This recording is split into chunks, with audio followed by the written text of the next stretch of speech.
Y está entonces con nosotros conectado Eduardo Tabani, abogado, preside la APDH, Asamblea Permanente por los Derechos Humanos, es querellante de causas de lesa humanidad y también por el bombardeo a Plaza de Mayo. ¿Cómo estás, Eduardo? Hola, ¿qué tal? Buenas tardes, ¿cómo estás? Gracias por comunicarse. No, muchísimas gracias a vos. Decirte que estamos realmente agradecidos porque nos hayas dado esta entrevista. No, por Estás favor, lejos, por favor. tenés dificultades para conseguir señal y sin embargo, bueno, has hecho lo imposible para que podamos charlar y eso realmente Pero cómo no. habla mucho de vos, que nos das posibilidad de hablar contigo. Un programa pequeño, un programa militante. Hacemos comunicación popular porque Qué pensamos bueno. que estamos brindando un servicio. ¿Cuánta necesidad tenemos de eso, no? En una realidad que está atravesada por lo que ya seguramente tu audiencia y ustedes tienen tan claro, que es ese control que sobre los medios de expresión, los medios de comunicación, tienen los grupos concentrados, que en realidad inventan los hechos, los dibujan, lo trastocan, lo modifican, lo transforman a su antojo y en beneficio de los grupos privilegiados. Esto lo venimos viendo desde hace muchos años. Así que poder salir al aire en un espacio como el de ustedes es un honor y el agradecido soy yo. Eduardo, y bueno, tenemos muchos temas para consultarte, porque este gobierno, desde el minuto 1 en que asumiera, se dedicó a violar los derechos humanos de todos los argentinos, las argentinas.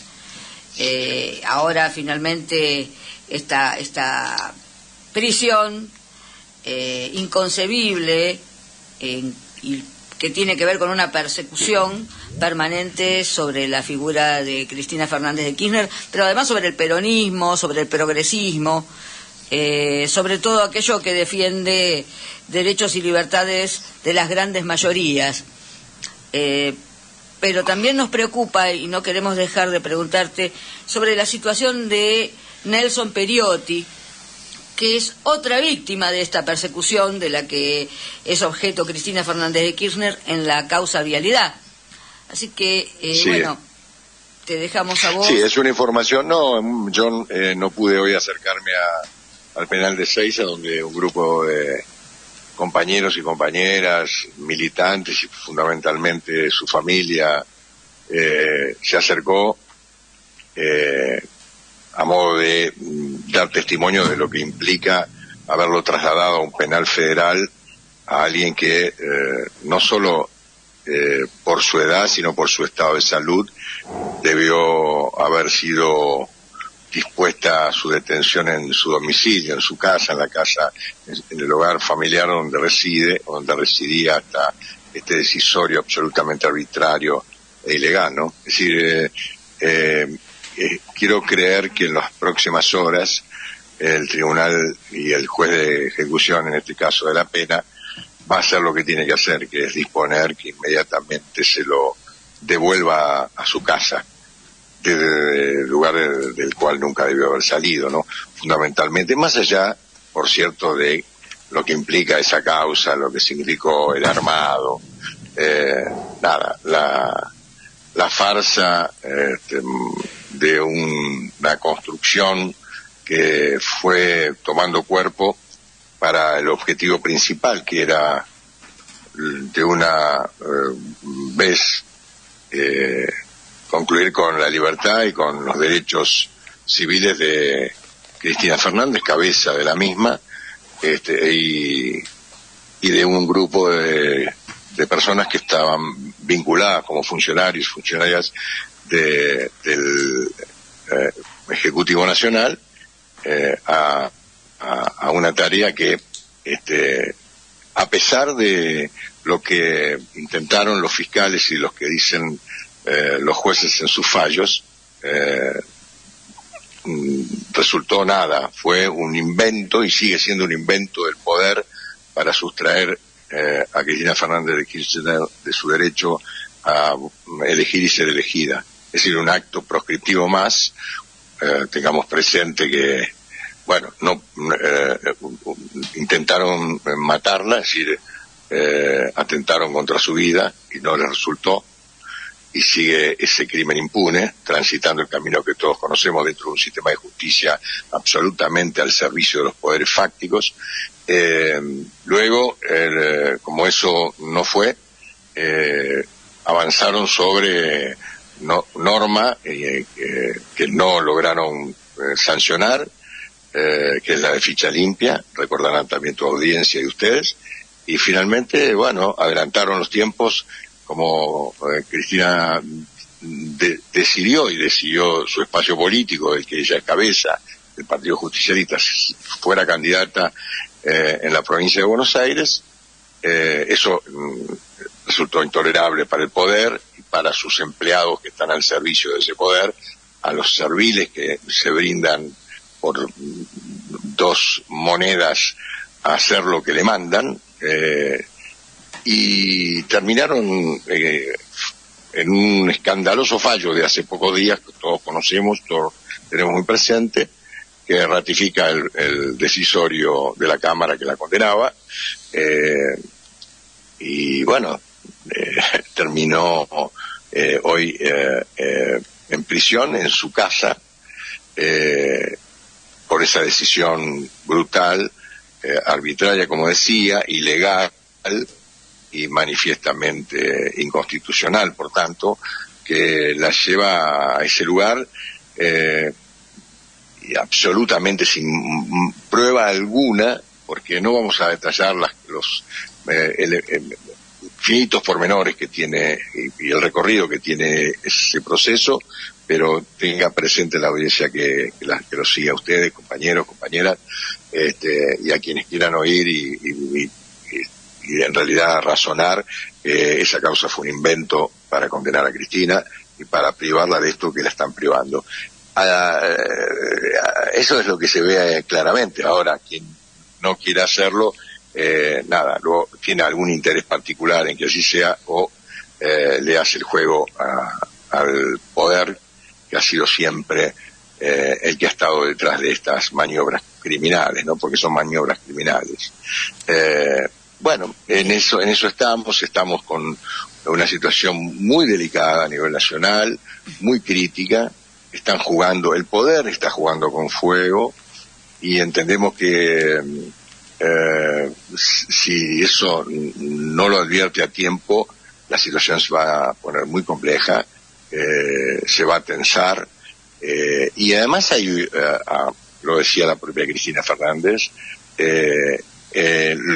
la situación de la economía en nuestro país es muy delicada, y que en definitiva pensar en la situación económica de nuestro país es pensar en la política de nuestro país, ¿no? Sí, porque la economía es una dependencia de la política, las decisiones, es el resultado de decisiones políticas de un gobierno que tiene estas características, que va camino para mi gusto y para los que piensan algunos que con los que coincido, a una prácticamente abolición de las instituciones democráticas, y eso termina en lo que todos conocen como fascismo, ¿no? Es un gobierno que está camino a constituirse un gobierno absolutamente autoritario. Lo vemos a diario con cada avance en normativas que privan a la población de los derechos más elementales, de los derechos civiles, de los derechos políticos, en este caso para Cristina. Claro, sí. Te escucho. No, te escucho. Esperaba que cerraras. No, digo, esto es así. Miren, acá hay una complicidad que no podemos ignorar, que es la complicidad de buena parte del Congreso de la Nación, que le ha facilitado a estos señores que gobiernan las herramientas para avanzar como avanzan sobre todos nosotros. Les han facilitado las herramientas necesarias para concretar el saqueo al que estamos siendo sometidos y el arrasamiento de derechos y garantías que supimos conseguir a lo largo de muchos años de sacrificio, de lucha, de infinidad de labor consciente de un pueblo que había logrado sacarse de encima, después de aquella noche de horror, una dictadura criminal y genocida, y pedacito a pedacito fue reconstruyendo un sistema democrático que todavía falta consolidar, pero que estos vinieron a arrasarlo, a destruirlo, a pulverizarlo, ¿no? Entonces, Eduardo, sabés que en el equipo tenemos un compañero, también colega, también abogado, que bueno, que está en forma remota en este momento, nos hizo el mensaje que tiene una pregunta precisamente sobre la temática que estás desarrollando, así que le hago el pase a Alejandro Ananía para que pueda conversar con vos. Hola, ¿qué tal? Buenas tardes, Eduardo, un gusto charlar contigo. Hola. Nos hemos conocido allá por el 2000, bueno. Yo no me acuerdo si fue 2016 o 2017, te digo, la verdad. Pero una época fue un viaje a Jujuy. Seguramente una época también aciaga para nuestro pueblo. Estaríamos ahí demandando la libertad de Milagro y su compañero de la PAC, ¿no? Habrá sido ahí entonces sí.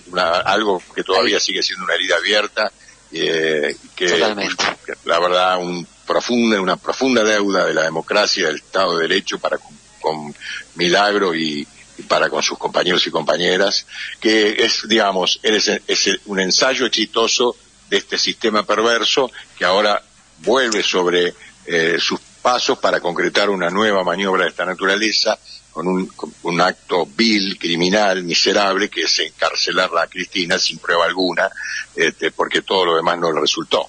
Y bueno, entonces... Justamente... te escucho, discúlpame.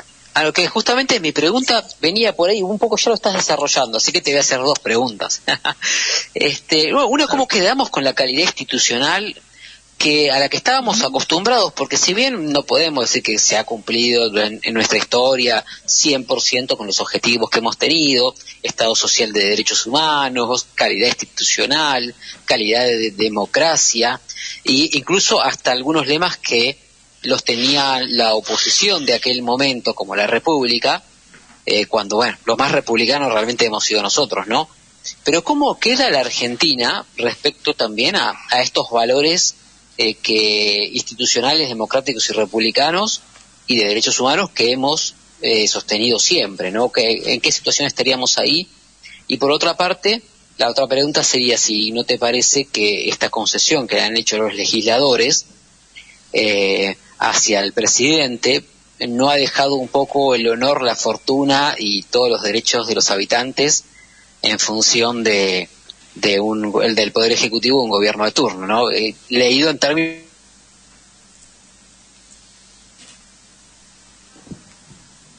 ¿Hola? No sé si se cortó. Hola, te perdí. No sé si se cortó. Se cortó. ¿Ale, estás? Hola.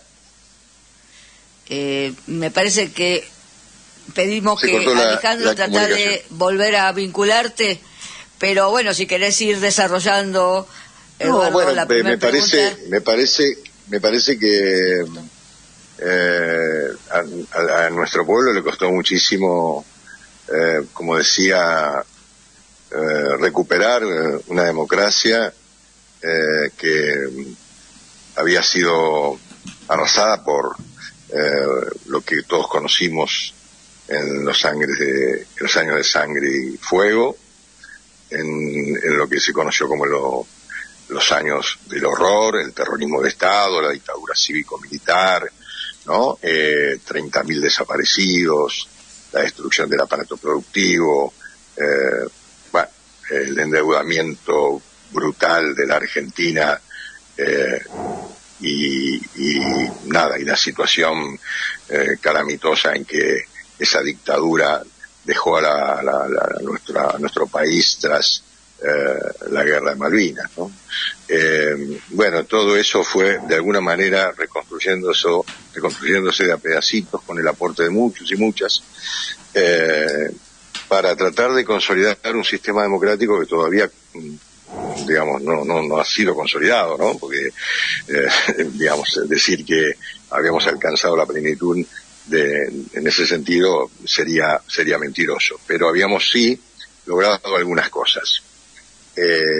Y eso que logramos en los años en el que el neoliberalismo gana terreno y consigue hacerse del gobierno, empieza a quebrantarse, a resquebrajarse.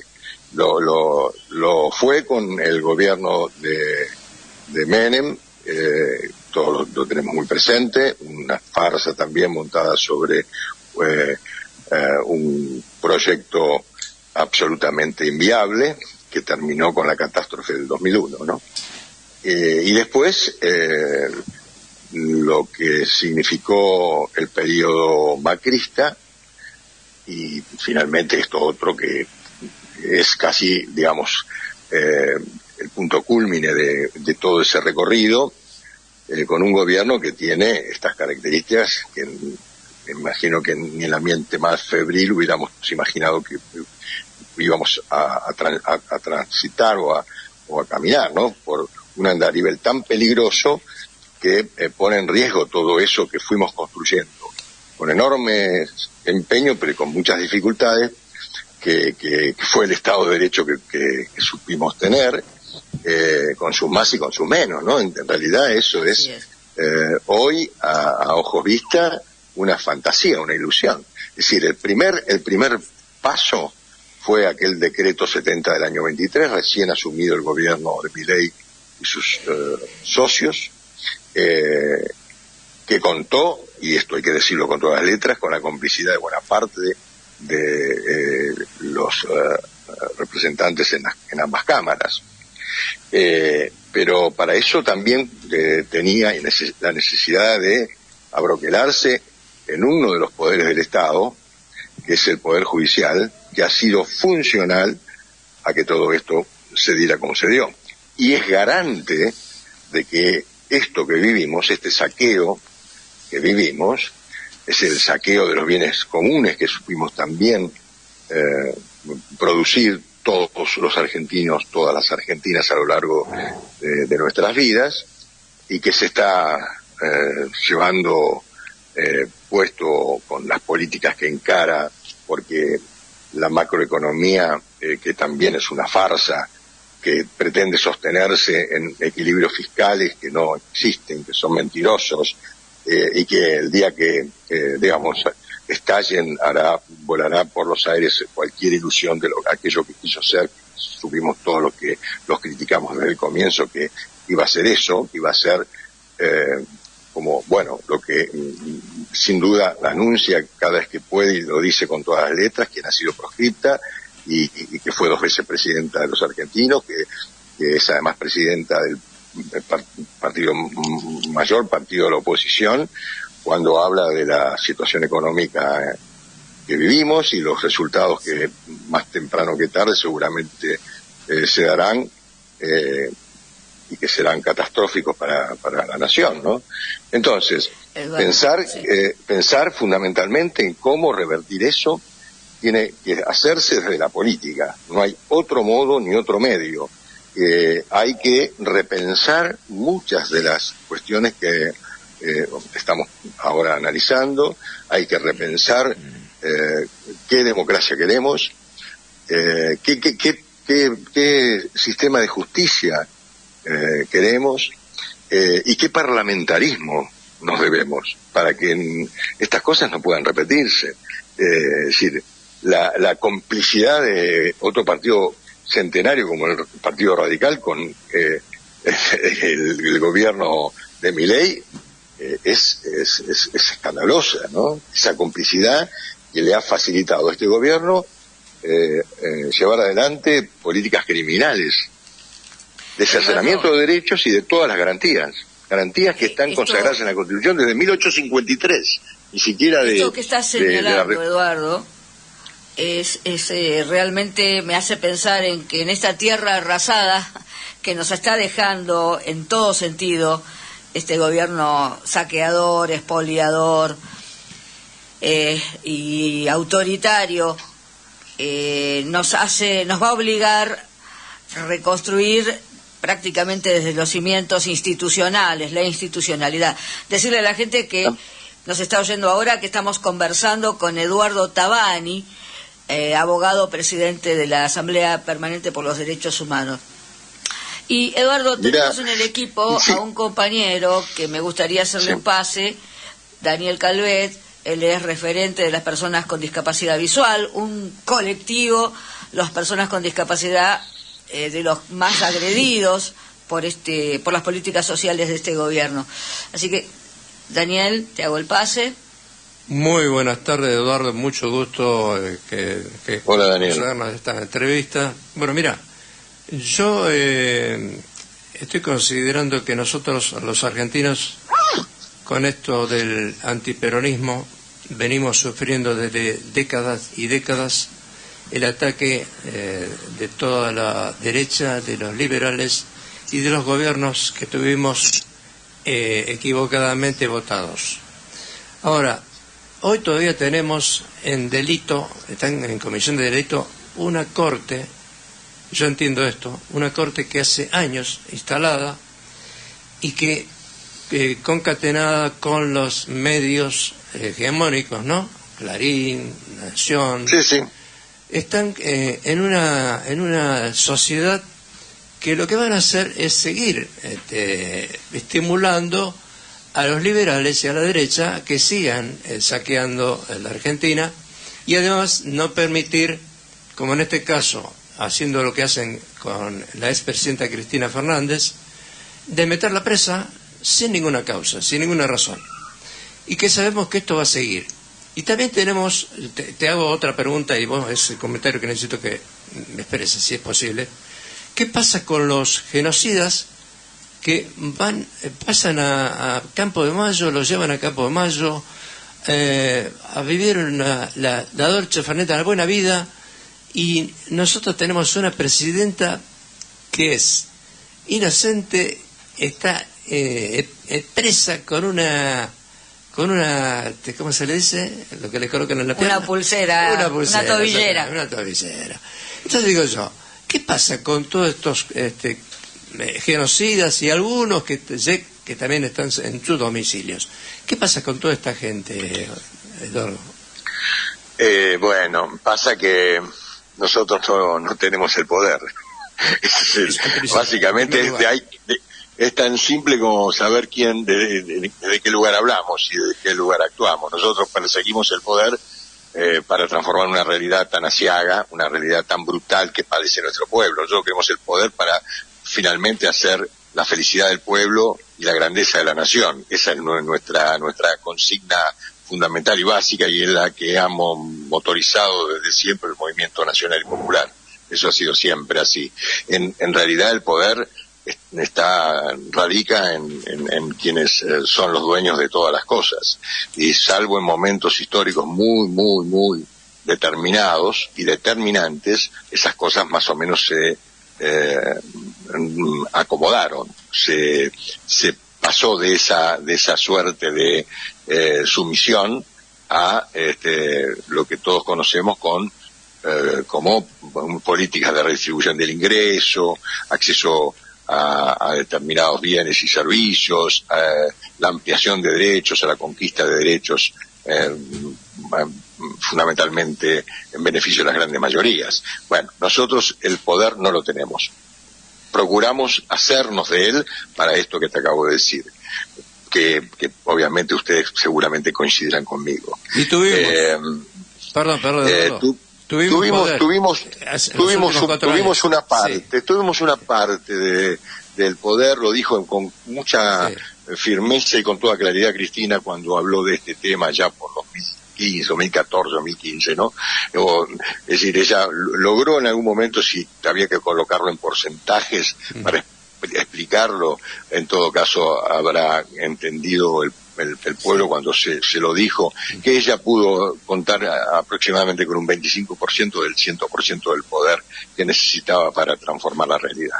Y con eso hizo lo que hizo. Nosotros somos, por otra parte, eso lo tenemos, venimos de otro lado, venimos desde otro lugar, aprendimos a construir desde el amor, desde el reconocimiento a quienes son nuestros hermanos y hermanas. Venimos de valorar a las personas por lo que son, no por lo que tienen, y fundamentalmente que en ese camino, en ese recorrido, la procura siempre fue darle bienestar a los más humildes, y que eso derramara también hacia otros espacios y sectores.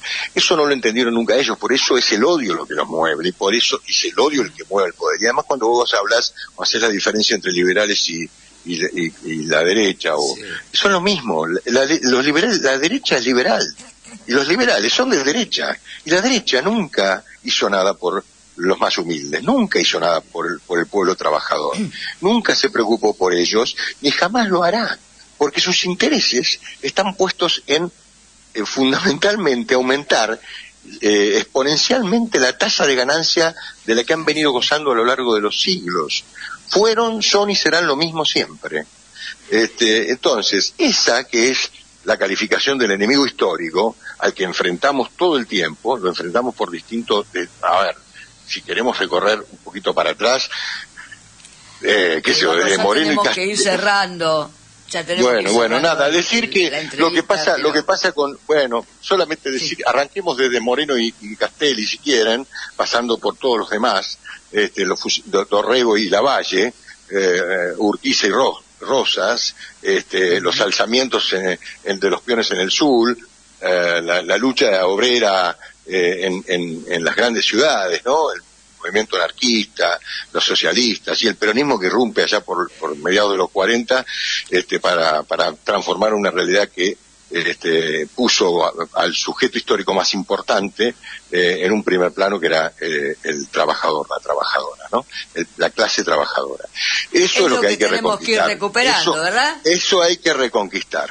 Eso es lo que hay que reconquistar sin lugar a duda, y eso es lo que aspiramos. No se podrá hacer si no apuntamos a lo más sensible, que es fundamentalmente un poder judicial que ha sido fundamentalmente funcional a esos grupos de poder, y a los medios de comunicación masiva que han facilitado la construcción de una realidad falsa y transformado esa realidad en hechos que no ocurrieron como que hubieran ocurrido. ¿Y para qué? Para efectivamente consolidar un poder que es el poder del privilegio. Contra eso luchamos, y por eso estamos hoy donde estamos, y seguiremos haciéndolo hasta el fin de nuestros días, porque es el compromiso que asumimos desde siempre con tantos compañeros y compañeras. Querido Eduardo Tabani, agradecemos este contacto. Ustedes a seguir ganando las calles, mucho a seguir para ganando las calles. Transmitirnos, pero nos diste una hermosa lección, además, pensando favor, desde dónde viene esto, esta política que hoy aflora con Milei, pero que vos hiciste una línea de tiempo y hay que hacer lo posible y lo imposible. Hay que hacer lo posible y lo imposible para que ninguno de estos crímenes queden impunes. Los crímenes, porque son crímenes de masa que arrasan con los pueblos para beneficio de unos pocos, no pueden ser tolerados. Y hay que enfrentarlos y vencerlos. Y esa es nuestra idea. Muchas gracias, Eduardo Tabani. Fuerte abrazo. Gracias a ustedes por comunicarse. Les mando un abrazo y gracias por ser y estar ahí donde están para transmitir estas ideas.